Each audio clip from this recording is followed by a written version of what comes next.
Punonjësit e kadastrës së Vlorës vijojnë kundërshtimin e tyre ndaj vendimit për zhvendosjen e institucionit të drejtë Tiranës.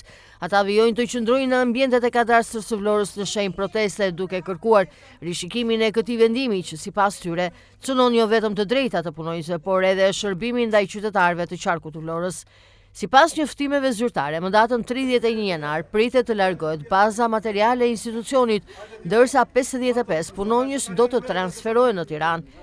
Punonjësit shprehen se ky proces po zhvillohet pa transparencë dhe pa një dialog të mirëfillt me stafin, duke krijuar pasiguri për të ardhmen e tyre profesionale dhe sociale.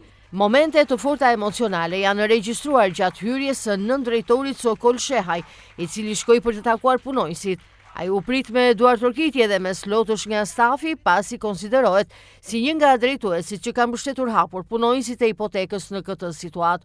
Unë nënshkrova peticionin, i bashkova punonjësve dhe nisur nga eksperjenca e mëparshme, thonë që drejtoria vendore këto nga qenë gjithmonë në qytetin që duhet ishte, thonë në Vlorë ose edhe më parë në Tiranë. Aty janë pronat edhe nuk mund të lëvizi në qytete të tjera. Kjo ishte arsye që mbështeta gjithë punonjësit edhe për arsyet familjare të tyre.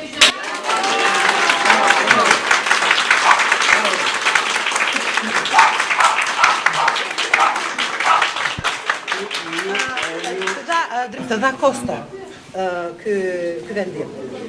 Keni marrë një vendim për shkarkimin nga detyra, një ditë më parë. Po, ka ardhur një email thonë që për lirimin tim nga detyra. Si mas ndëshkuese, thonë për të nënshkrimin e peticionit.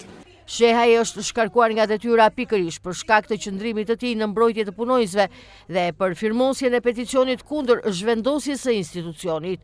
Punonjësit e kadastrës së Vlorës e cilësojnë largimin e tij si një veprim dëshkues dhe një sinjal negativ për çdo zë që kundërshton vendime të marra pa konsultim.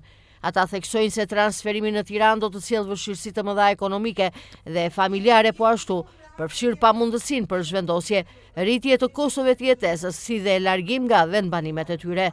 Përveç kohës absolutisht të pamjaftueshme, çdo gjë tjetër është komplet e pamundur për neve, sepse ne jemi familjar, që kemi familjet, shtëpit, kemi bërë investimet tona këtu, kemi fëmijët tanë këtu, kemi familjarët, çdo gjë këtu. Ne s'mund të lëm për një ditë, për 4 ditë dhe të shpërngulemi në Tiranë pa asnjë sqarim tjetër se çfarë kemi nga mbrapa këtij.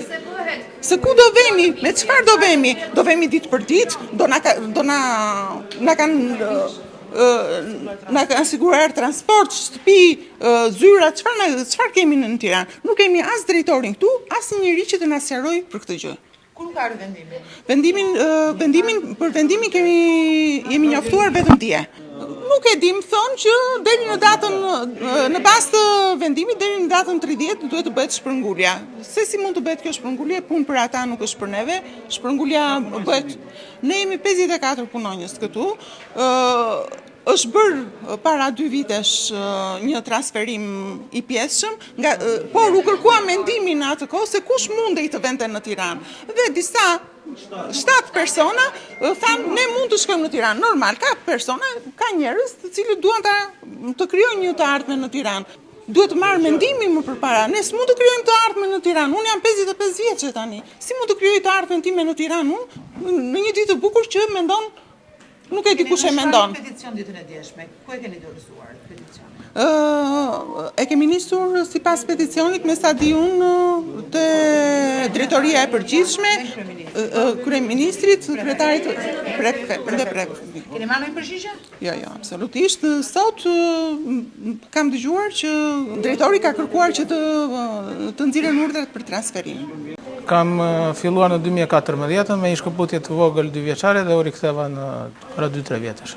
Me një vendim të ri tani, që ju duhet të zhvendoseni në Tiranë. Mendimi është, në mendimin tim, i pa drejt, ndryshojnë të gjitha kushtet e punës, s'kemi marrë asnjë lloj paralajmërimi, asnjë lloj informacioni se si do funksionoj. Transporti, kushtet e punës, është krejt ndryshe nga gjithë. Ne nga sot nesër nuk s'dim ku të vemi, ku do flëm Tiranë, do vemi, do vim. Janë të paktën me trafikun aktual, janë të paktën 3 orë. Vajti ardhi. Na mjafton rroga për të përballuar gjitha këto shpenzime, nuk e di. Ne presim të vazhdojmë punën siç e kemi bërë tërkohës. Nuk ka munguar në Vlorë, nuk ka munguar asnjë gjë. Ne kemi ardhur të shtunave në punë, ne nuk kemi munguar asnjëherë nga ana profesionale. Domethënë, nëse ka një ngërç, nuk është ngërçit e ne. Në asnjë moment nuk ka qenë. Ne kemi qenë ata që kemi punuar deri në orën 2 të natës. E din të gjithë. E para punës, jemi familjar. E dyta punës, e kemi bërë punën me rigorozitet. Na është kërkuar jashtë orarit të rim në punë. Protokollohet një urdhër në datën 23. I pari të këtij muaji, ndërkohë datën 24 ne na bëhet urdhër për të ardhur në punë. Neve ishim të pa informuar. Dje kemi marrë dieni për këtë gjë. Janë 5 veta që janë nëna të sapo kthyer nga leje lindjes. Janë njerëz të sëmur, janë njerëz në prag pensioni. E kemi bërë punën jo hile, se është turp që jemi etiketuar si ajdutor. Këtu po digjet i njomi me të thatin. Të gjendet fajtori atje ku është. Të gjendet fajtori atje ku është. Me pak fjalë, po të duan ta bëjnë punën, le ta bëjnë. Dhe jo të tallën me ne nuk jemi lecka. Jemi njerëz, jemi intelektual, kemi bërë një shkollë, kemi sakrifikuar, kemi lënë fëmijët rrugëve dhe po bëjmë të shmos që ta bëjmë punën siç është për të bërë. Fajtori të gjendet, qytetarët të na dalin krah. Kur s'për zgjejnë zgjidhje me neve këtu, ku do ta gjejnë zgjidhje njerëzit? Ku do ta gjejnë zgjidhje njerëzit? Ku do ta gjejnë bukën ne? Me çfarë do t'i ushqejmë ne fëmijët? Të bëhet siç ishte, të hapet sportele. Cili është interesi i qeverisë që e do hipotekën në Tiranë? Për cilën arsye? Janë 7 veta andej, jemi 53 këtej. Na i sillni kolegët poshtë. Sillni kolegët në Vlorë. Kaq, bashkë me drejtuesin, mos të fshihet drejtuesi. Vetëm nga ana morale ai ishte bashkë me ne këtu. Në këtë situatë punojnë si të bëjnë thirrje përfaqësuesve ligjor, deputetëve të qarkut të Vlorës si dhe drejtuesit politik që të ndërhyjnë dhe të ofrojnë mbështetje për zgjidhjen e kësaj çështjeje.